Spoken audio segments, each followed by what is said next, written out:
नमस्कार, आपले शहर आपला आवाज सिटी चॅनल बातमीपत्रात मी पंकज पाटील आपले स्वागत करतो। बातमीपत्राच्या सुरुवातीला एक नजर ठळक घडामोडींवर।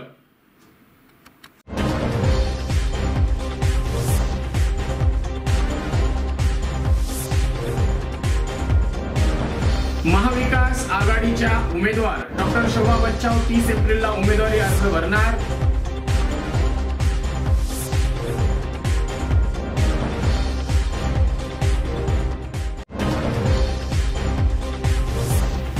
माजी आयपीएस अधिकारी अब्दुल रहमान लोकसभा निवडणुकीच्या रिंगणात 2 किंवा 3 तारखेला उमेदवारी अर्ज भरणार, पत्रकार परिषदेतून माहिती।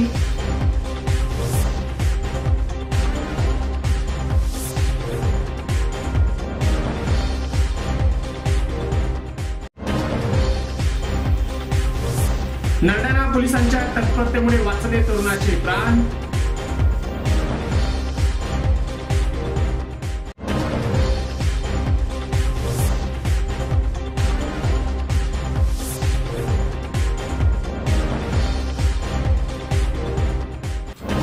जिल्हा वकील संघाच्या अध्यक्षपदी ॲडव्होकेट राहुल पाटील विजयी।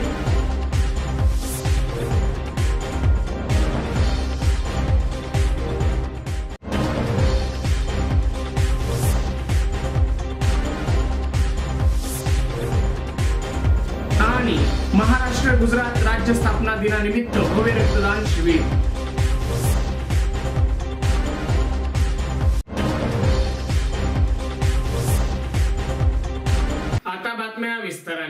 महाविकास आघाडीच्या अधिकृत उमेदवार डॉक्टर शोभाताई बच्चाव यांच्या प्रचाराला वेग आला आहे।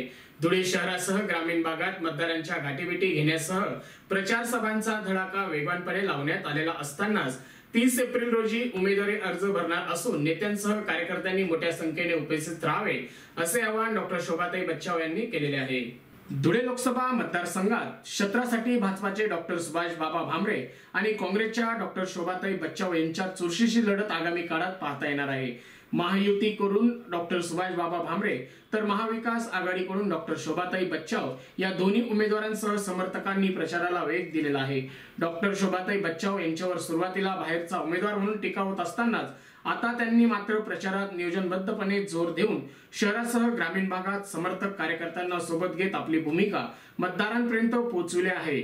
मतदारसंघात वाढता पाठिंबा मिळत असल्याने त्यांनीही प्रचार प्रसारावर जोर दिला आहे। भाजपच्या चुकीच्या धोरणात विरोधात बेधडकपणे भूमिका घेत आवाज उठवीत जनता माझ्या पाठीशी असल्याचा दावा डॉक्टर शोभाताई बच्चाव यांनी केलेला आहे। धुळे लोकसभा मतदारसंघात क्षेत्रासाठी महाविकास आघाडीकडून येणाऱ्या 30 एप्रिल रोजी पक्षाच्या वरिष्ठ नेत्यांच्या उपस्थितीत स्थानिक कार्यकर्त्यांच्या सोबत उमेदवारी अर्ज दाखल करण्यात येणार आहे। तरी काँग्रेस महाविकास आघाडी यांच्यावर प्रेम करणाऱ्या सर्व नेते आणि कार्यकर्त्यांनी उमेदवारी अर्ज भरण्यासाठी मोठ्या संख्येने उपस्थित राहावे असं आवाहन डॉक्टर शोभाताई बच्चाव यांनी केलेले आहे।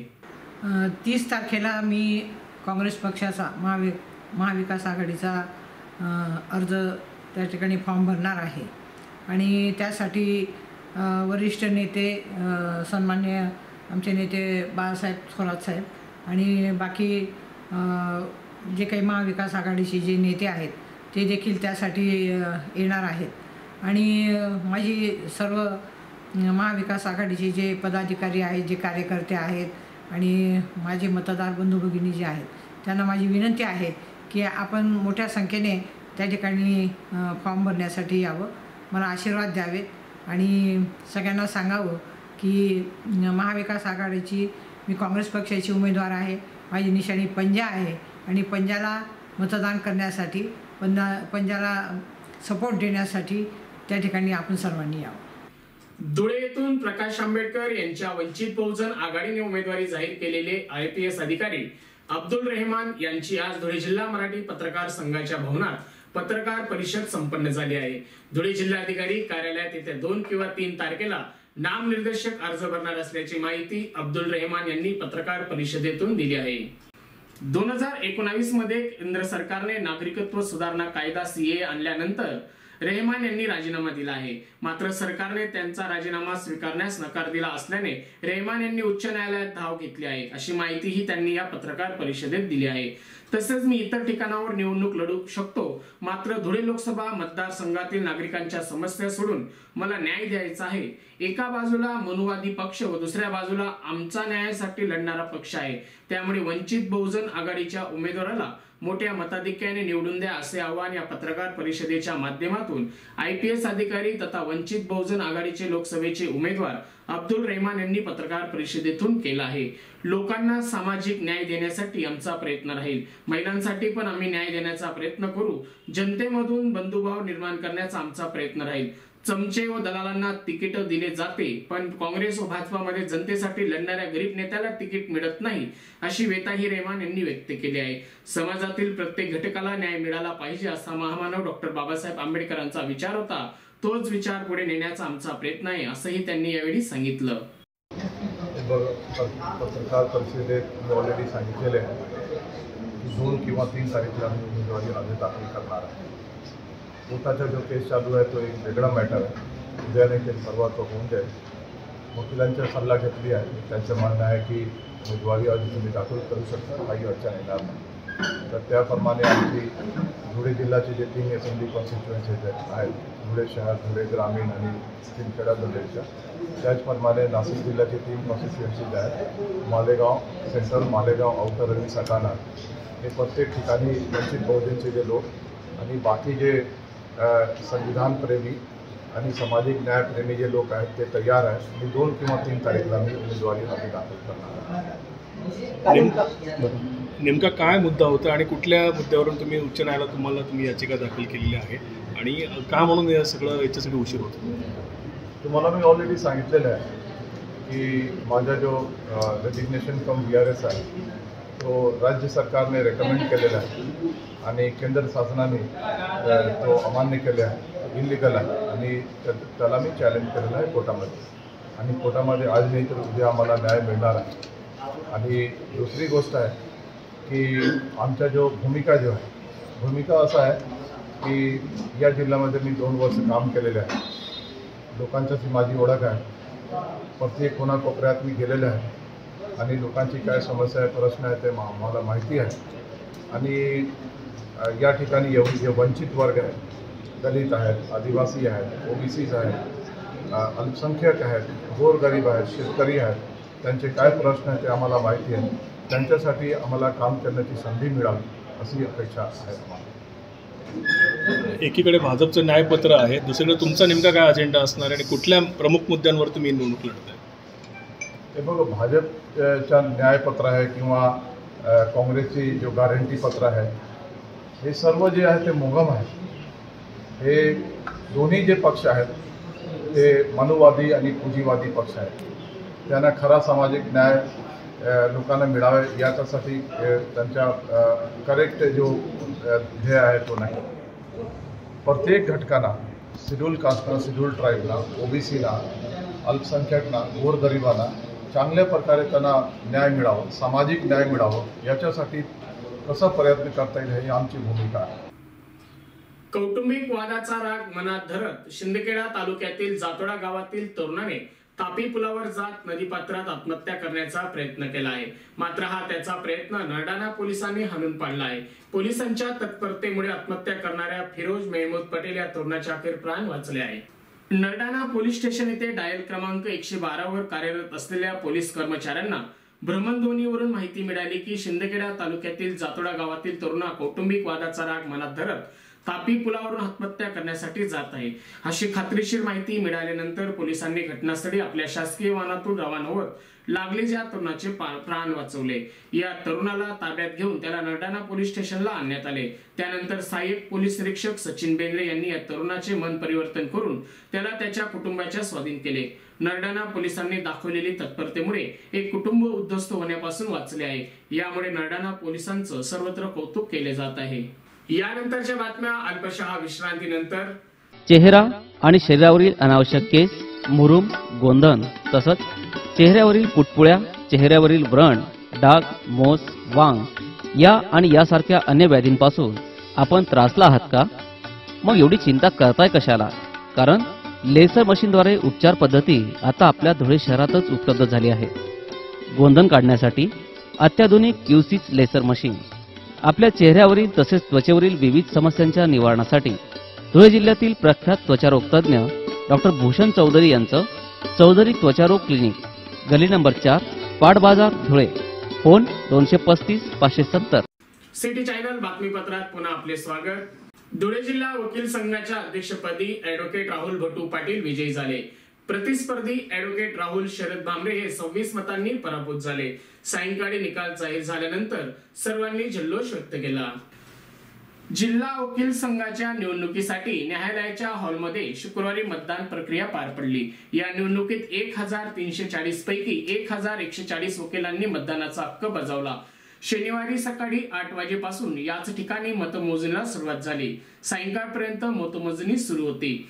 यात अध्यक्षपदी ॲडव्होकेट राहुल भटू पाटील यांची निवड झाली, तर उपाध्यक्षपदी ॲडव्होकेट भावना पिसोडकर आणि ॲडव्होकेट मधुकर भिसे यांची निवड झाली. सचिवपदी advocate Baliram Jadhav, advocate Umesh Patil, advocate Sudha Jain विजयी झाले आहेत.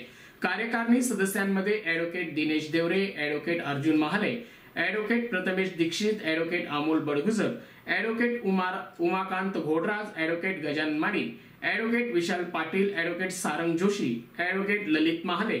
महिला कार्यकारिणीमध्ये ॲडव्होकेट ज्योत्स्ना पारधी, ॲडव्होकेट शिवप्रिया पाटील विजयी झाल्याची माहिती या प्रसंगी देण्यात आली आहे. लढाईत आमची काही कुणाशी लढाई नव्हती. आमच्या मोठ्या भाऊ होते, बारच्या सभासद होते. तरी बारच्या सेवेची संधी बारच्या सर्व senior D G Patil sir असतील, माझे सिनियर ज्येष्ठ विधिज्ञ बापूसाहेब असतील, बापूसाहेब श्यामकांत पाटील, विडी बापूसाहेब असतील, अभि दादा, सर्वांची नावं घेण्यासारखी. तसेच माझे जवळचे मित्र यांनी खूप मेहनत घेतली. या चुरशीच्या लढाईत माझ्यावर विश्वास दाखवला, त्याबद्दल मी बारच्या सर्व सदस्यांचा शतशः ऋणी आहे. महाराष्ट्र गुजरात राज्य स्थापना दिनानिमित्त श्री गुजराती समाज धुळे व महाराष्ट्र गुजराती समाज महामंडळाच्या वतीने भव्य रक्तदान शिबिराचे आयोजन करण्यात आले. सदर या रक्तदान शिबिराच्या आयोजन निर्णय ब्लड बँक या ठिकाणी करण्यात आले. सध्या रक्ताचा तुटवडा भासत आहे, त्या निमित्ताने हा नाविन्य उपक्रम राबवण्यात आला. या रक्तदान शिबिरात शेकडो रक्तदात्यांनी रक्तदान करा माणुसकी जोपासली आहे. यावेळेस रक्तदात्यांना प्रमाणपत्र देऊन त्यांचा सन्मान व सत्कार करण्यात आला. यावेळी अध्यक्ष ॲडव्होकेट संजीव वाणी, उपाध्यक्ष मनोज ढिसा, सचिव अंकुरबाई शहा, सहसचिव डॉक्टर विशाल वाणी, खजिनदार पटेल, ललितभाई पटेल, शहा पंकजबाई शहा, देवेन ठक्कर, डॉक्टर NM शहा, निलेश रावल, धवल शहा, अमित ठक्कर, जतीन पांचाल, सुरेखाबेन वाणी, शिल्पा शहा, सुनीता कतरिया आदी पदाधिकारी व समाज बांधव या ठिकाणी उपस्थित होते. महाराष्ट्र गुजराती समाज महामंडळ व श्री गुजराती समाज धुलिया यांच्या संयुक्त विद्यमाने महाराष्ट्र राज्य व गुजरात राज्य स्थापना दिनानिमित्त म्हणजे 1 मे 28 एप्रिल 2024 ते 5 मे 2024 पर्यंत रक्तदान शिबिर सप्ताह आयोजित करण्यात आलेला आहे. त्या अनुषंगाने आज धुळ्याला श्री गुजराती समाजतर्फे महारक्तदान शिबिर आयोजित करण्यात आलेलं आहे. सर्वांनी रक्तदान करावं, एक समाजाचं ऋण फेडावं ह्या उद्देशाने हा कार्यक्रम घेण्यात आलेला आहे.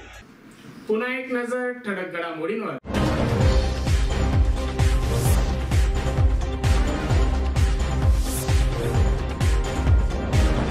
महाविकास आघाडीच्या उमेदवार डॉक्टर शोभा बच्चाव 30 एप्रिलला उमेदवारी अर्ज भरणार.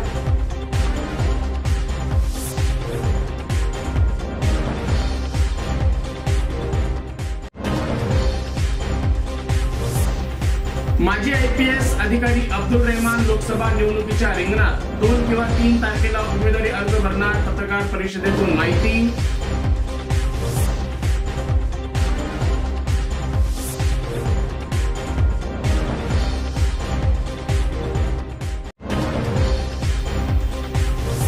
नरडाणा पोलिसांच्या तत्परतेमुळे वाचले तरुणाचे प्राण.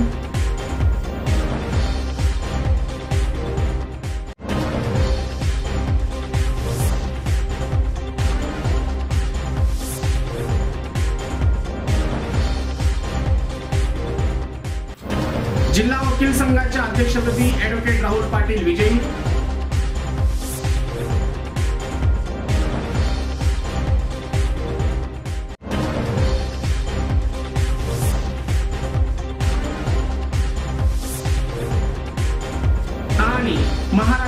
शहरात राज्य स्थापना दिनानिमित्त भव्य रक्तदान शिबिर.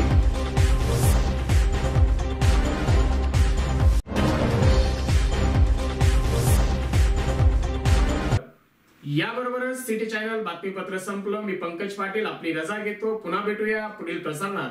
तोपर्यंत नमस्कार.